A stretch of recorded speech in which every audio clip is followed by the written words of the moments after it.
Hey guys, welcome back to my Animal Adventures YouTube channel. And if you've been following my channel for a while, you know I've been putting out several videos on how to help YouTube creators succeed.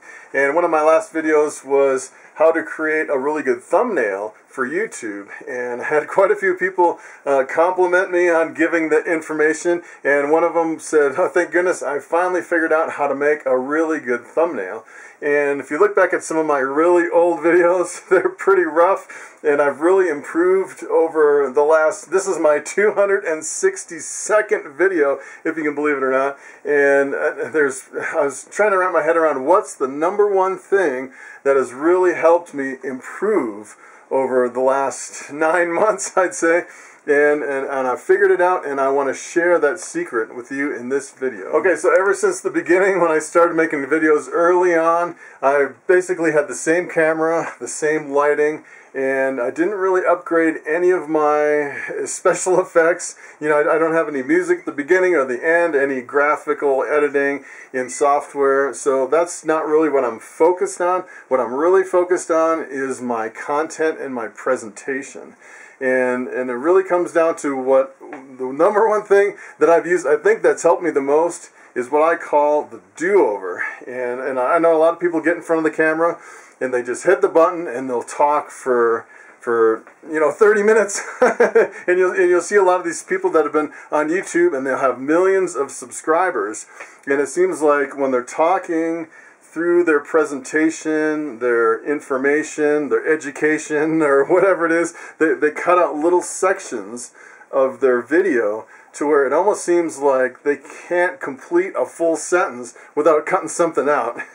And what's really helped me is the do-over. Okay, so let me define what I'm talking about when I say a do-over. And I'm not really in the film business or the movie business. I'm just a regular old guy with a camera, so I'm not really sure of the official term.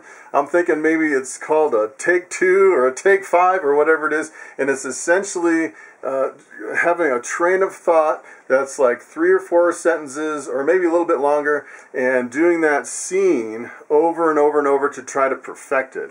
And a lot of times when you're first starting out, typically you'll just hold the button and you'll record everything and then you'll publish it. And I found a lot of times, especially at the beginnings, you know, I would go through the video and then I'd review it, and I'd kept saying a certain line or phrase over and over and over, like basically this and basically that, and basically, I was saying basically too many times, or, you know, I'd kind of pause and smack my lips, and I didn't even realize I was doing it until the end of the video and when I reviewed it. And by that time it's too late. If you're doing stuff like that through the video, then the only option is to go out and cut out little sections, or just to publish the whole thing, which is a lot easier for new people to do. Okay, so for me, I like to tell you what the main advantage of repeating the same scene over and over really is, and that is you're not really worried about what you're going to say or if it comes across wrong, because you can always delete it. And if you're talking to someone, you're always kind of, you know, you're always thinking about, you know, did I say the right thing? Did I say it right? And ooh, I wish I could take that back. And let me tell you, on this side of the camera, everything I say, I can take it back and redo it. And if you get into the habit of redoing the scenes over and over, pretty soon you almost become more comfortable in front of the camera than you are in front of people, especially if you get in front of a large crowd. And you know, you're always thinking about, well, I said this, can someone take that the wrong way? And I kind of look at my videos the same way, and if something can be taken out of context or maybe interpreted the wrong way, I'll just delete that scene and redo it. Okay, so if you notice in my videos, they're pretty much little scenes all strung together, and those are the clips. And between every little clip, I fade in and fade out. And what I do is I bring it into a video editor. There's a free video editor online. It's called VSDC, and you can download it for free, and you can string all your clips together. And I just use a fade in and fade out. I think it looks more professional than all the page turning and the swipes and all that. And I think it comes across really well in a presentation if you take the best of the best, you string them all together, and in the end it's actually surprising how well some of the scenes come out, because I can take I would say in a typical video, I'll take anywhere between 20 and 30 different clips, and sometimes I'll only use 10, and like 20 of them are really bad, and I cut them out. You know, I'll say the wrong thing, or I'll get distracted in the wrong direction, and I want to focus on topic, or maybe I'm talking too fast, or maybe the phone's ringing or something like that, and all those things you can cut out, and you're not really worried about it if you really master redoing the scene. So when you're first starting out, if you kind of follow in my footsteps and you're doing the retake method, I would say, of doing the same scene over and over, trying to perfect it. Sometimes, especially in the beginning, like when I'm trying to introduce, hey, this is my YouTube channel, Animal Adventures, and sometimes I'll try to carry it on too long and say I'm talking for like 5 minutes at the beginning, and I keep stumbling and stumbling, and I just can't get it down. What I'll do is I'll actually just shorten it to one sentence, make it short and sweet, put it at the beginning, and then move on to the topic. Okay, so if you follow in my footsteps and use this method in your videos, I think at the beginning you'll find that you'll start thinking about, what did I say? What am I going to say? What in my video is really repetitious?